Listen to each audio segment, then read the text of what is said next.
Welcome to vlog post 6, 7? I'm going to stop numbering them because I can't remember.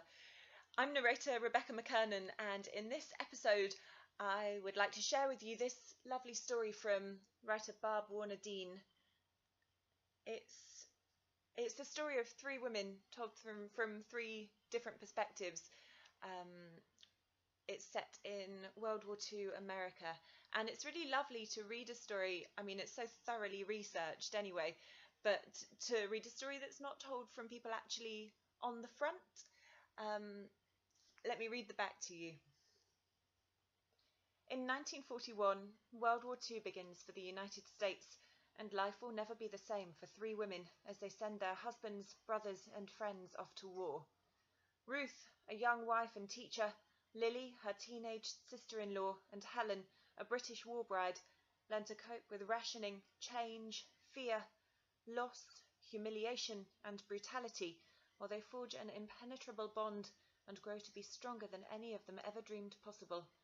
They lean on each other for support, aided by the family and friends who surround them, but when one decides to go to the front lines as part of the American Red Cross Clubmobile program, how can they cope with her absence and more telegrams reporting loss? I'll read to you the prologue. I'll just let you know that if you listen to this book, you get to hear me doing an American accent for about 9 hours. Yeah, you're very lucky. Lucky for you, not in this prologue. Prologue. The sunlight glistening off the bright white marble was almost sacrilegious. How could all that ugliness have created a place so beautiful? In her mind, there had always been a permanent gloom hovering over this hallowed ground. It should be dark and damp. Instead, the sky was crystal blue, with only a few wispy clouds, the sun a laser of light brightening up all the dark places in her soul. The grass was so green it was like a warm, lush carpet rolled out to greet them. Irene skipped beside her, their joined hands bumping up and down with each bounce. She was too young to grasp what today meant, what this place represented. To her, it was just a lovely outing with her granny, to be followed by lunch and the promise of ice cream. Their drive from Caen to Colville-sur-Mer had taken less than an hour. Her daughter had insisted that they get a hotel room in Caen, as the trip from Paris was too much for an 80-year-old, never mind for such a small child. But then her daughter, who was trailing behind them, didn't understand the need to be here either, the compulsion to see the headstone for herself, to finally pay her respects. They should have come many years ago. They stopped at the office to ensure they knew where to go.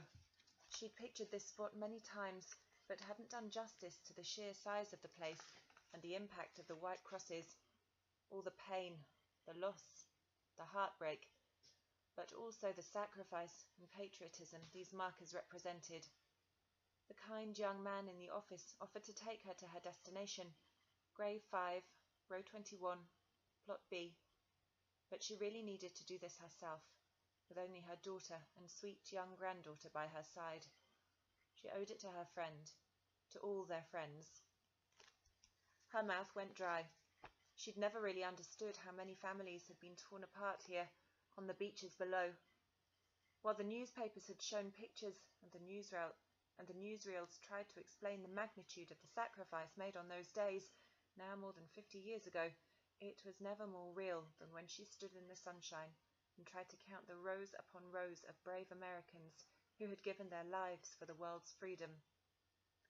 The lovely gardens, the chapel, and the reflecting pool surely helped to ease the pain of family and friends who travelled to the Normandy American Cemetery and Memorial to pay their respects. The rhythmic movement of the ocean waves in the distance was calming, but the visual beauty of the spot was stilled by the emotional intensity, the somber nature of the memorial, the geometric marvel of concentric rows of white headstones leading out in all directions. Interspersed among the bright white crosses, every now and then a Star of David appeared instead. Henry came to her mind. He wasn't here, but he surely could have been.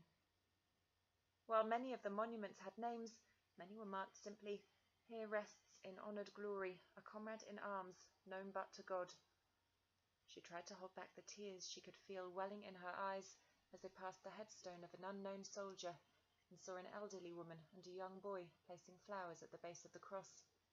The woman was speaking French, calling the boy her grandson, and telling him how the Americans and the Allies came to save their country, to rescue them from the Nazis.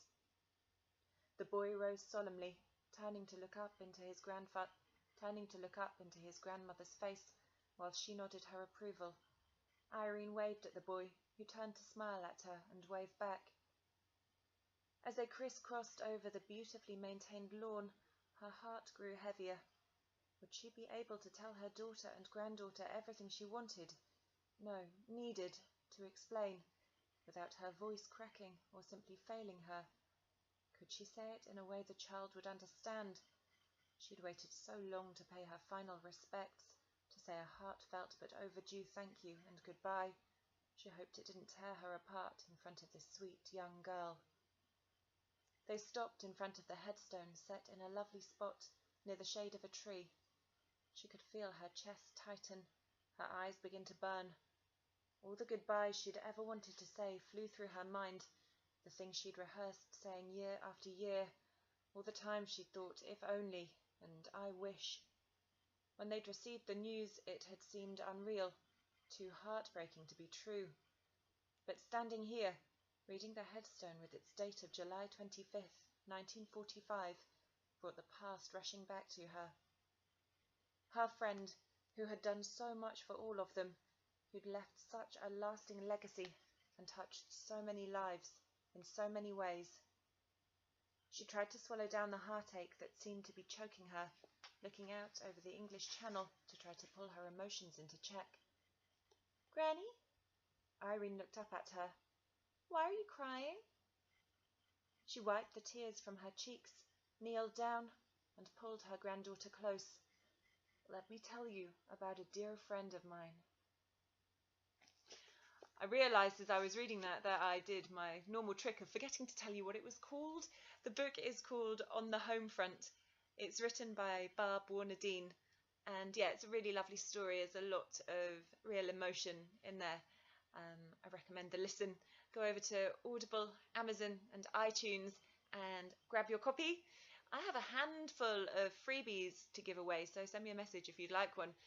I am Rebecca McKernan. You can find me at www.rebeccamckernan.com and at Twitter and Facebook at Becca Tells Tales. It's Friday night. I'm going for wine. I hope you have a brilliant weekend. Bye!